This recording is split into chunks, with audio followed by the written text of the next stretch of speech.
आखिरी सवारी, the last ride. Amit रात के 12 बजे ऑफिस से घर लौट रहा था।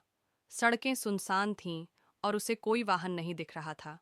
उसने एक ऑटो का इंतजार किया, तभी एक पुराना, जर्जर सा ऑटो उसके सामने आकर रुका।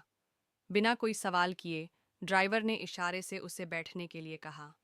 अमित को कुछ अजीब लगा, लेकिन घर जल्दी पहुंचने की मजबूरी में वह ऑटो में बैठ गया। ऑटो जैसे ही चलना शुरू हुआ, अमित को ठंड महसूस होने लगी, जबकि मौसम गर्मी का था। उसने ड्राइवर से बातचीत करने की कोशिश की, लेकिन वह चुपचाप सड़क पर ध्यान दिए चला जा रहा था। अमित ने मोबाइल निकालकर लोकेशन चेक करना चाहा, लेकिन नेटवर्क गायब था। अब उसे सच में डर लगने लगा था। कुछ मिनटों बाद, जब अमित ने ऑटो के फ्रंट शीशे में देखा, तो उसे अजीब लगा।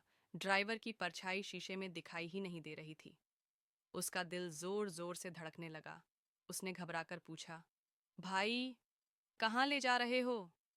ड्राइवर ने धीरे धीरे अपना चेहरा उसकी ओर मोड़ा। अमित की आंखें फटी की फटी रह गईं। ड्राइवर का चेहरा जला हुआ था। आंखें लाल और गहरी थीं और होंठ धीरे धीरे हिल रहे थे। ड्राइवर धीमी लेकिन डरावनी आवाज में बोला, यह वही रास्ता है जहां 5 साल पहले मैं मरा था, और आज मुझे किसी और को अपने साथ ले जाना होगा। अमित ने डर के मारे दरवाजा खोलने की कोशिश की, लेकिन वह लॉक था। उसने चिल्लाना शुरू किया, लेकिन सड़कें वीरान थीं। कोई उसे सुनने वाला नहीं था। तभी अचानक ऑटो एक पुराने कब्रिस्तान के पास रुक गया। अमित के सामने सब कुछ धुंधला पड़ने लगा और वह बेहोश हो गया। सुबह जब उसकी आंखें खुलीं, तो वह उसी सड़क पर पड़ा हुआ था जहां से उसने ऑटो लिया था, लेकिन वहां कोई ऑटो नहीं था। वह घबराकर उठ खड़ा हुआ। तभी उसकी नज़र एक टूटी फूटी नंबर प्लेट पर पड़ी, जिस पर लिखा था, मृत ऑटो, 5 साल पहले, एक्सीडेंट। अमित के हाथ कांपने लगे।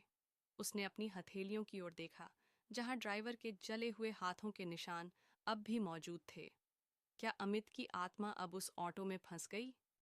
अगर आपको ये वीडियो पसंद आया तो लाइक और सब्सक्राइब करना ना भूलें।